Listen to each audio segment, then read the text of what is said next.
Greetings and welcome to my channel, Act 2 Life After 50. My name is Brene Bradley and I started this channel as an online community for mature women over 50 or over 40. And the purpose was to give us a space, a place to talk about the issues that are important to us. So I'll be talking about everything from weight loss to saving money to travel to whatever topics come to my mind that women a mature age would be interested in. So if this sounds like something you'd be interested, welcome. Today's topic is 8 ways to save money in retirement. But before we get started, I want to say that I am not a professional YouTuber. So you have to give me some grace. I'm not as polished as I want to be, but I'm working at it. And I will be looking at my notes from time to time because it helps me to stay on track and not go down some rabbit hole. And it also helps me to make sure that I share everything with you that I plan to share. So again, join this community by subscribing, pushing the red button, if these are the kinds of things that you like to listen to. So, saving money. It's very important to me to save money, even though I'm not retired yet. I have a few days left, but I've been working on my retirement strategy for a couple of years now, and I'm going to share those things with you. First thing on my list is my annual renewal plan. So for every insurance, every utility, everything that I have a monthly bill for, that there is more than one company that offers the service. Every year I go back and I negotiate and try to find the best deal. And I will look at any company that provides good service and will offer me the best deal. I have no loyalty to any company because they have no loyalty to me. All they want is my money and I want to give them less of it. So for my utility bills, every year I check with them and find out, okay, do you have any, what's the deal that you have going on right now? Do you have anything for seniors? I just check every year. So my streaming service, I got rid of my landline because I did not need that, did not use it. I got rid of my television service. Don't really watch television. Most of the time I just stream. So I just really got rid of those things that I did not use. You can add that. That's a bonus item, which I know a lot of people don't have landlines anymore. More and more people are deciding not to have a regular TV station channel anyway. So that's my main one. And I'm telling you, I am telling you, I have saved hundreds of dollars in some cases just by switching the companies, several of the companies that the prices go up, the rates go up every year. Well, when those rates are going up, I'm looking for ways to get the rates down. The next thing I do, and I used to do this a long time ago and then I got away from it, is I use an insurance broker for my homeowner's insurance and my car insurance. And that way, the broker, who I don't pay, he gets paid by the companies that I buy insurance from. So I give him all of my pertinent information. Every year we update my information and he uses his little computer to search all the companies to find out how I can get the best deal. I have no allegiance to the company. Some people say, I used to say, oh, I've been with such and such for many years and they take care of me. No, all the insurance companies, they do pretty much the same thing. If you buy a certain level of coverage, they all provide the same coverage. And you only have to keep them, you don't have to keep them anytime. If it turns out that you don't like the service, you can simply change providers whenever you feel like it. So for me, it's very important that every year I check in with my broker. I say, okay, check the numbers for me and see where I can get the best deal. And last year, I think I saved like $300 a year when I switched from one company, I won't say their name, to a new company. I won't say their name either, because next year, if they're not offering me the best deal, I will fire them and go with the best company. So that's number 2. The next thing I did was on my journey was to put a stop to all of my what I call discretionary items. That included charities that I've been giving money to for years, and anything else, getting hair done, nails done, all that. Stop everything and recalibrate and reprioritize, because my retirement income will not be the same as my income when as a working woman. So I'm going to go, and what I've done is actually bring back on those monthly bills that actually are where my heart is. And so some things didn't make it. I cut out several charities because I no longer can afford them.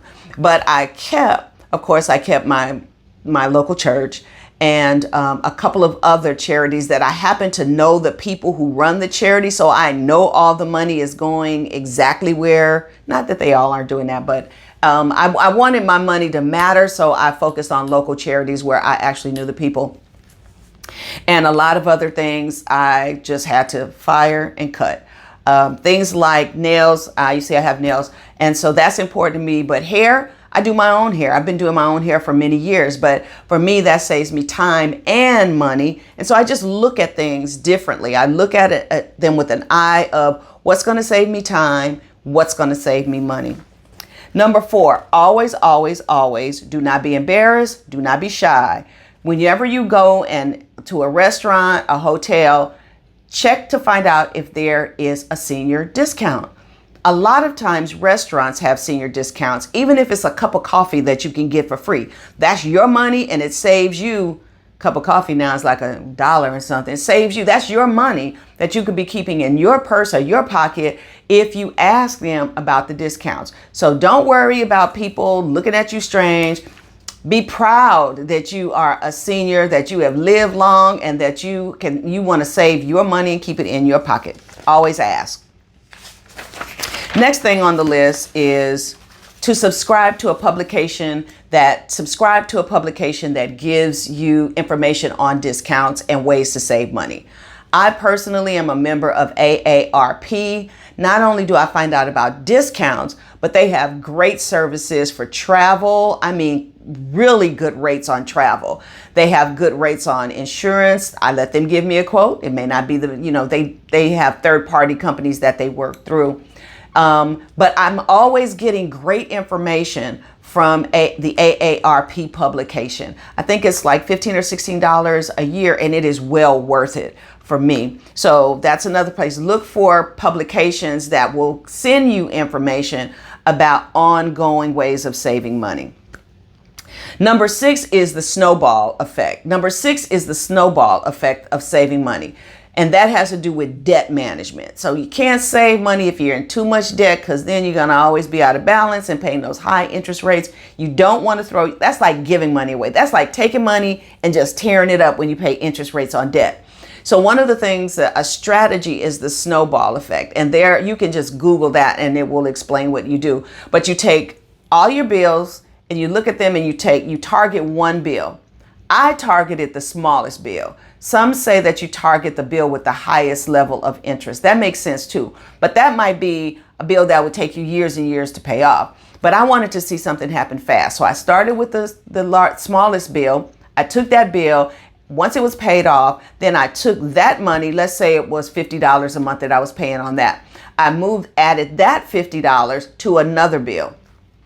A long time ago, I used to just say, oh, I have extra $50. I'll give 10 over here, 5 over here. No, the better way to do it is like take that money. That's why they call it snowball. Add it to that second bill, the amount that you're paying on that second bill. When that one is paid off, take all that money. Don't cheat. Don't take any of it and go do something else. Take all of that money and pay the next bill. Next thing you know, over a course, depends on how much debt you have, you can pay off the debt. And paying off debt is like giving yourself extra money.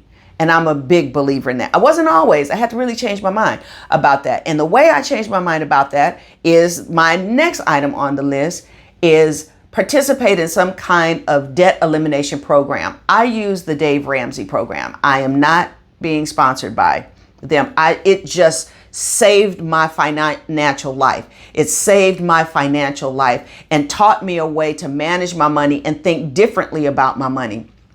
I used to just think, oh, I'm always going to be in debt. I just always was going to be in debt. But going through that program, I actually went through it years ago when I was probably in my 30s. it didn't take. So I went through it again with a friend of mine in my 60s, and that time it took, because I could see the importance of not going into my retirement in a lot of debt. And I went through the program. That's where I learned about the snowball strategy. And now I don't have all of that debt. I took all my extra money, went into paying off debt, not to buying a new purse or whatever. And I love to travel, so not on the travel until I had paid off my debt. Then I could use my money for whatever I wanted to. And you're talking about freedom. Being free from debt is like being set free from chains. It really, really is. So that was another thing that it cost me a little bit of money, and it was not that much money, really. It cost me a little bit of money, but it really wasn't that much in relationship to how much money I was spending on interest rates. But that Dave Ramsey program really worked for me. Check into it. The last thing on the list, number 8, there are all of these online. If you purchase things online, which I do, especially since the pandemic, whenever you watch this, we went through a pandemic in 2021 and part of 22. And so it really changed the way I personally did my shopping. I used to go to stores and I used to enjoy doing my shopping. I really started doing most of my shopping online. Anything that I could do online, I did online. It was just easier to find what I wanted, saved me time, and usually cost about the same. But there are these online programs that will find you discounts with what you purchase, with what you're going to purchase online. So, and the one that I use is called Honey, Honey, Honey, quite easy. You go to joinhoney.com, and anytime you're online, this little Honey program is out there looking for discounts and looking for coupons. And if it finds one for the purchase that you have, you will automatically get it deducted from the total amount of what you're going to pay. It is marvelous. I have saved 25% or $50. It also has a cash back feature that if you don't get something off or a discount, it might add towards cash back. But anyway, great way to save money. All I did, and you can check it out, it's totally legit. All I did was just go to joinhoney.com, and it's like automatic. I don't have to do anything else. The little honey, it's like a little coin that dances. Kind of cute. Anyway, I just did that, and it took care of everything. It takes care of everything. So that being said, those are the 8 things. That being said, that comes to the conclusion of the 8 things that I've done to save money in retirement. I hope you found them interesting. Try them. They work for me. I'm sure, can't guarantee, but I'm sure that they will be helpful to you. And again, if you are interested in joining this community of mature women over the age of 50 or over the age of 40, whatever, mature women, then please subscribe, hit the notification bell. Please like the video, and then share the video. Take care. See you next time. Oh, last thing is, if there are any other topics that you want me to do some research on, which I love to do research, then put it in the comments below. And if it's something that I can do, I will. Take care.